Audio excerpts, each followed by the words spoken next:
Hey everyone, we just wanted to come on here and thank you all so much for your support and for everyone sending information into the hotline, email. It's amazing how much information you get when you ask people for Yeah, information.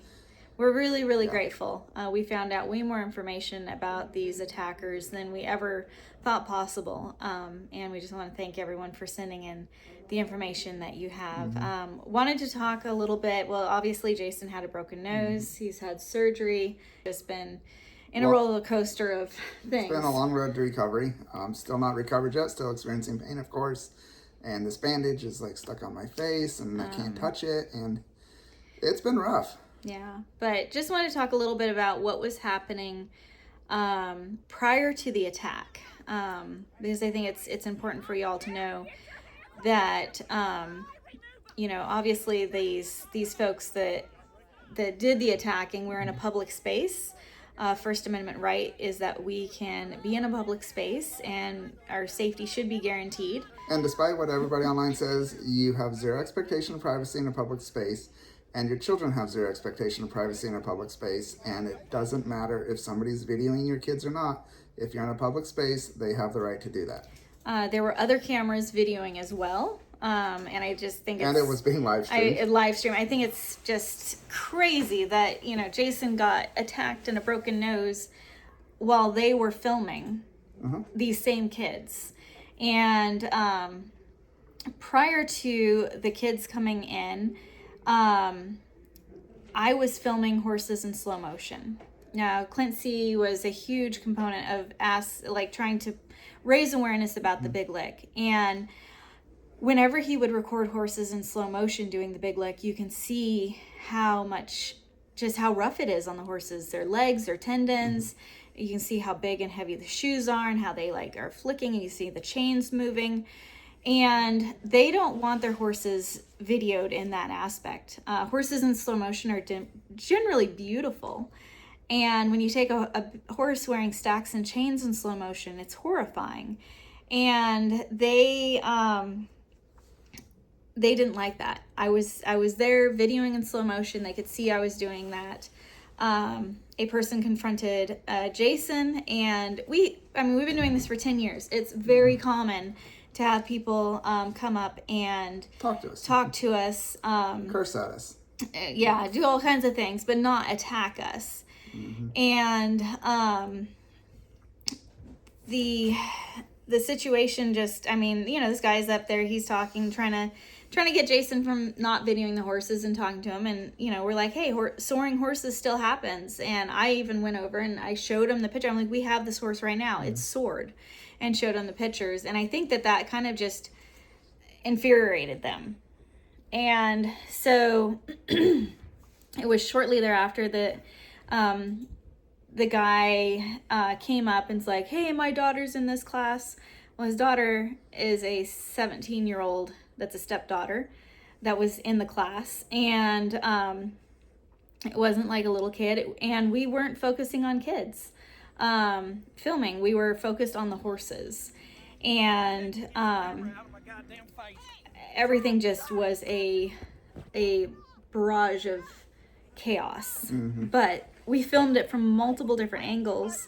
I filmed it almost the whole time, other than it got bumped off. You can see the lady stealing the phone and sticking it in her pocket. You can see them beating up Justin, and I'm in there trying to keep the guy's arm back. You can see him wrapping his arm around my neck, and I got a bunch of bruising from that. He's trying to strangle me. We weren't trying to hurt anyone there. And we were just trying to stop them from attacking us.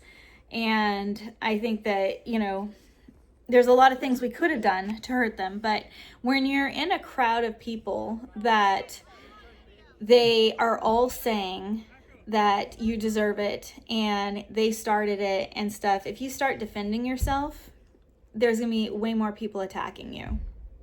And so we were trying to just stop the threat of them attacking by trying to pull their arms off, trying to wiggle out of their hold.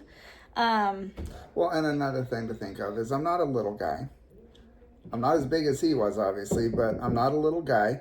And, you don't typically go attack another guy for no reason unless you're armed. I'm just gonna put that out there. Unless you have a knife or a gun, you typically don't just go attack another guy. So I literally thought this guy has either a knife or a gun, and he's probably gonna kill me if I escalate it. And so we weren't trying to escalate it. We were just trying to get them to stop. But you can watch the attack video. There's a link in there. I'm going to be putting out my narrative of what happened through the whole thing here. So I definitely encourage you to look at that. And, you know, it's just so crazy. And they got away with this back in North Carolina. There was a show, and Clint C was filming, and they attacked him. You have no reason. You get out of here. You get out of here. You get out of here. I'm not getting anywhere. I'm not getting anywhere. I'm not getting anywhere. I don't care if you want me here, big boy. Get out of here. And they got away with it because after that attack, Clint C's health went down dramatically, and he passed away after that. But when you're trying to expose something and you have people attacking you physically, it does take an emotional toll on you because you know that they'll stop at nothing to silence you. And they attacked Clint C, and they got away with it because he was trying to put a lawsuit against them because of the attack. But he died. And so they feel like they can get away with it. They feel like that was the gateway to physical attack, what they did to Clint C. And now that they got away with that, they were able to do it to us. But we know that, you know, we're spreading the truth of what's happening. And this cannot continue. And just wanted to just step in here a little bit, take a moment. And I know if you can hear Jason trying to breathe through his nose, like the inside of his nose is very messed up. And I know that can be annoying when you're watching a video and you hear somebody breathing, but like he has no choice. Like his nose was really damaged, not just on the outside getting smushed over, but internally. And you know, we're going back, and there's probably gonna be another surgery involved to try to fix the damage that this guy did. But I think it's just proves without a shadow of a doubt that soaring is happening. If it wasn't, they would be proud of the horses that they have. They would want people to video them. But the fact that they're trying to hide it to the point that they'll attack people, and they don't want these horses being seen in the public. They just want the circle of their friends and people in high places to feel like they have this exclusive club, which is basically like a cult of animal abuse. It's horrific, and it's got to end. And the only way it will end is by people like you sharing videos, raising awareness, and putting a stop to this horrific animal cruelty within the United States. So thank you for watching this video. Please share the content. Let's get this out there. Let's put a stop to it, and let's get justice, not only for these horses, but also for the horrible attack that we endured.